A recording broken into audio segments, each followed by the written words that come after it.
나는 술과 담배를 하지 않는다. 담배는 냄새가 싫고 내가 기관지가 좋지 않아서 한 번도 해본 적이 없다. 술은 대학교 1, 2학년 때는 먹었었는데 운동을 시작하고 나선 먹지 않게 되었다.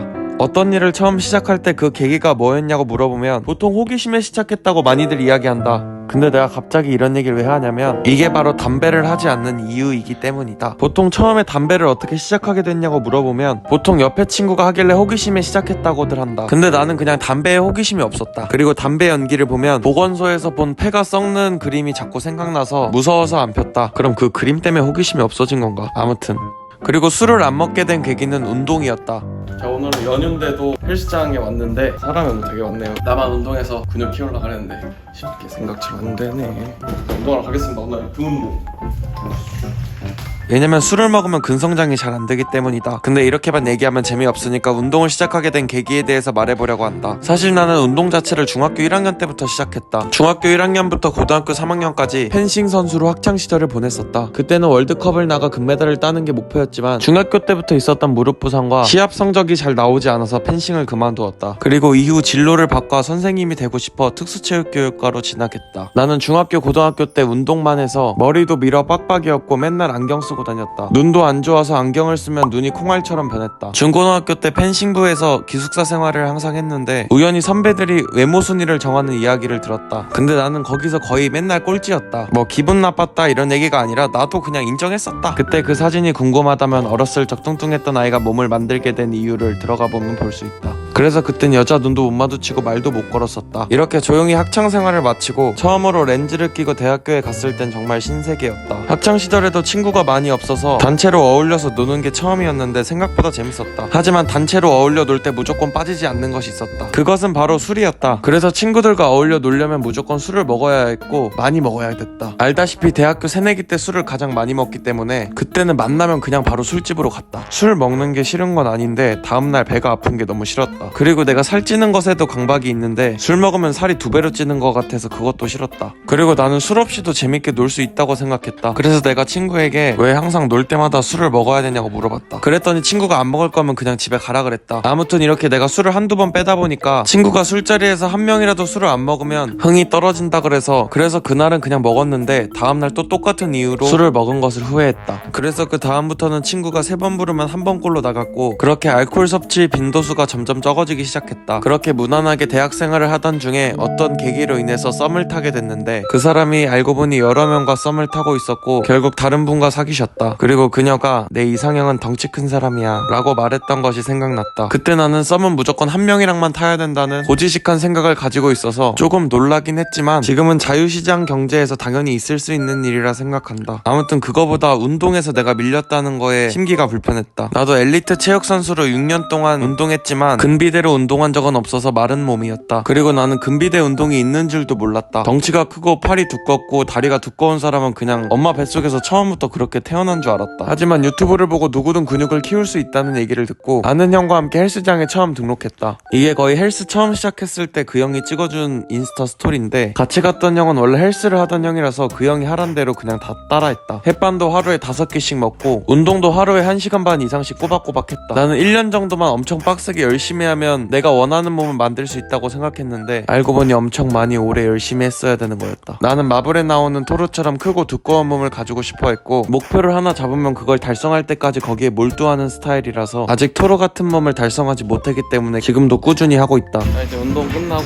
이제 오늘 어디를 갈 거라서 장을 한번 보겠습니다. 여러분들에게 오늘 할 얘기도 있습니다. 이렇게 열심히 운동하는 와중에 술 먹으면 근손실이라는 영상을 보게 되었다. 이 근육을 만든다는 게 근육세포에 상처를 내서 그걸 회복하면서 근육이 커지는 건데 술을 먹으면 근육이 잘 회복하지 못한다. 그러니까 오늘 빡세게 헬스장에서 1시간 30분 운동한 게 말짱 도루묵이 된다는 뜻이다. 여러분이 1시간 30분 동안 겁나 빡세게 대학 과제를 마무리해놨는데 화장실 갔다 오니까 누가 지워놨다. 그 기분이 내가 술을 먹을 때 드는 기분이다. 그것 때문에 먹지 않는 거지 엄청나게 큰 이유가 있어서 먹지 않는 건 아니다. 근데 그렇다고 해서 아예 안 먹는 건 아니고 무슨 행사가 있을 때는 어쩔 수 없이 먹어야 되는 자리에서는 먹는다. 아무튼 그런 일은 자주 있는 일이 아니라서 거의 안 먹는다고 보면 된다. 그리고 아까 말하려다가 타이밍을 수강여행을 놓쳤는데 요즘에 모기에 너무 많이 물려갖고 힘들다. 아까 바디 체크할 때 빨간색 점이 다 모기한테 물린 거다. 그래도 옛날 모기는 손가락이랑 발바닥은 안 물었는데 요즘 MZ 모기는 손가락 마디랑 복숭아뼈나 발바닥까지 자비 없이 물어버린다. 아무튼 다시 본론으로 들어와서 나는 사람이 주류 문화와 비주류 문화로 나뉜다고 생각한다. 술을 먹는 사람은 주류 문화고 안 먹는 사람은 비주류 문화. 나는 비주류 문화였고 내 친구들은 대부분 주류 문화였다. 고기를 올리겠습니다. 중고등학교는 다른 지역에서 나왔고 대학교 친구들은 술을 좋아해 자연스럽게 멀어지게 됐다. 원래 친한 친구 한두 명만 사귀고 친구들끼리 단체로 다니는 성격은 아니었는데 옛날에는 내가 원해서 그렇게 다닌 건 아니었지만 지금 생각해보니까 나는 그냥 혼자 다니는 게 편한 것 같긴 했다. 그래서 수학여행을 가거나 반에서 알아서 친한 친구들끼리 조를 짜라는 게 제일 힘들었다. 뭐 왕따였다 이런 건 아닌데 그냥 원래 혼자 다니다가 어쩔 수 없이 같이 다녀야 되는 상황이 오니까 그냥 그 순간 겉돌아야 된다는 느낌이 썩 좋진 않았다. 그리고 그냥 뭐 밥 먹을 때 나는 진짜 괜찮은데 한국 정서상 혼자 먹는 게 그렇게 좋아 보이진 않은 것 같다. 아무튼 학창시절엔 그렇게 무색무취의 사람이었다. 지금 와서 다시 드는 생각이지만 사실 나도 그때 친구들이랑 어울리고 싶었던 것 같다. 근데 또 대학교 때 생각해보면 지금 계속 혼자 다니는 게 편한가 보니까 그렇게 단체로 친하게 지내는 게 나랑 안 맞았던 것 같긴 하다. 나는 소주를 한 잔만 마시고 싶은데 다른 친구들의 기대를 채워주기 위해 5잔을 마시는 그런 상황이 은근히 부담처럼 다가왔다. 마치 만난 지 얼마 안 된 연인처럼 말이다. 어떤 사람의 기대에 부응하기 위해 다른 사람인 척 날 꾸며낸다면 그 사람이 과연 나와 관계를 맺고 싶어하는 것일까? 나를 바꾸는 노력이 할만하다면 그렇게 해도 좋다고 생각한다. 하지만 머리를 막 쥐어뜯을 정도로 스트레스 받을 정도라면 그냥 안 하는 게 낫다. 왜냐면 기대치를 계속 채우다 보면 그 기대치는 점점 더 올라가 내가 채우지 못하는 기대치까지 올라갈 것이다. 그러니까 너무 무리하지 말고 나도 상대방에게 기대감 갖지 말고 너무 자기 자신을 희생하면서 누군가를 만나지 않았으면 좋겠다. 근데 또 한 번쯤 해보는 건 나쁘지 않다고 생각한다. 그 안에서 내가 모르는 어떤 것을 또 배울 수 있으니까. 아무튼 식상하지만 그 상대방에게 내가 사회생활하며 갖춰진 상태를 보여주는 것뿐만 아니라 상대방이 기대한 모습이 아닌 내 내추럴한 상태를 보여주는 것이 나한테 가장 잘 맞는 관계를 찾는 방법인 것 같다. 연인 관계든 친구 관계든 어떤 관계에서든 말이다. 이상 술 안 먹고 담배 안 피는 남자의 생각이었다. 아무튼 여러분 모두 화이팅. 조금 오글거리긴 하네. 저 여러 가지 얘기가 많아요. 배구 유튜버다, 먹방 유튜버다, 헬스 유튜버다. 원래 이제 제가 유튜브를 시작한 이유가 제 꿈이 배우가 되는 거였거든요.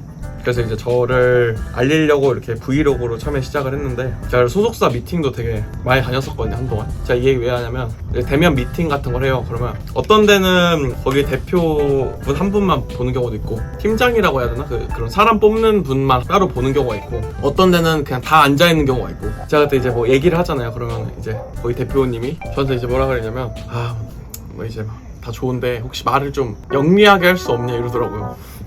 내가 뭐 바보처럼 얘기한다는 건가? 말을 할 때 좀 지능이 높아 보였으면 좋겠다 이러더라고요. 근데 뭐 지능이 떨어지는 말투를 쓰는 건가? 여러분도 볼 때 제가 좀 지능이 떨어져 보이게 말하나요? 근데 웃긴 건 제가 그때 얘기할 때 나름 신경 써서 되게 똑똑하게 말하려고 한 건 아니지만 나름 신경 써서 얘기했거든요. 근데 그렇게 얘기하는 거 보고 좀 아무튼 그렇습니다. 자, 다 먹었습니다. 짜잔. 자, 아까 제가 여러분한테 말씀드린다는 내용이 뭐냐면 사실 제가 연애를 시작했습니다. 엄마한테도 아직 얘기 안 했고 가족 중에서 이 사실을 아는 사람은 아직 없어요. 그만큼 소중하다 이 말입니다. 뭐 이게 나가면 이제 뭐 부모님이나 가족들 친구들도 알 텐데 제가 이거를 이제 공개하는 이유는 이제 제가 유튜브를 하면서 뭐 카메라 앞에다 대고 막 이제 떠들고 하지만 사실 그게 이제 여러분들한테 하는 거잖아요. 그래서 저는 이제 여러분을 되게 소중한 친구를 생각하는데 저만 그렇게 생각한 거 아니죠? 아무튼 이제 연애라는 게 뭐 크다면 큰 거고 별거 아니라면 별거 아닌데 근데 이제 어떤 분한테는 또 여자친구가 있고 없고 이런 게 되게 크게 생각할 수 있으니까 그리고 또 다르게 친하게 지낸다는 사람이 있다는 건 나한테 중요한 정보니까 여러분들하고 친하잖아요. 저도 먼저 친한 사람한테 알려줘야지 또 그 예의지 않겠습니까? 근데 만난 지 얼마 안 돼가지고 얘기하기 좀 애매하기도 한데 여러분들한테 얘기하는 이유는 좀 복잡한 사정이 있기도 하고 여자친구도 유튜브를 하는 사람이라서 생각보다 이제 소식이 또 빨리 퍼질 수 있으니까 그래서 여러분들한테 최초 공개 엄마한테도 얘기 안 했어요. 진짜 엄마 아빠 누나 다 얘기 아무도 안 했는데 할아버지한테도 얘기 안 했어요. 진짜 친한 친구한테도 아직 얘기 안 했어요. 여러분들 1번 친한 친구 너무 가식인가? 아무튼 그래서 그냥 이렇게 또 제 개인 얘기하는 게 유튜브의 묘미 아니겠습니까? 뭐 인스타에도 같이 찍은 사진이 올라갈 수도 있고 제가 여자친구 채널에도 출연할 수 있으니까 아마 차차 알아가게 될 거라 생각해요. 그리고 여기까지 보신 분은 그래도 우리가 진짜 친한 친구라고 생각하시는 분이지 않을까? 뭐 처음 보신 분도 있으려나? 너무 약간 TMI인가? 아무튼 그래서 여러분들한테 솔직하게 얘기하고 싶어서 얘기하게 됐습니다. 아무튼 좀 쪽팔리네요. 쪽팔리. 보지 마세요. 보지 마세요. 혹시나 헷갈리실까봐 그 헬창 데이트 하는 근육의 미친놈 아니고 제 진짜 얘기입니다. 혹시나 오해하실까봐.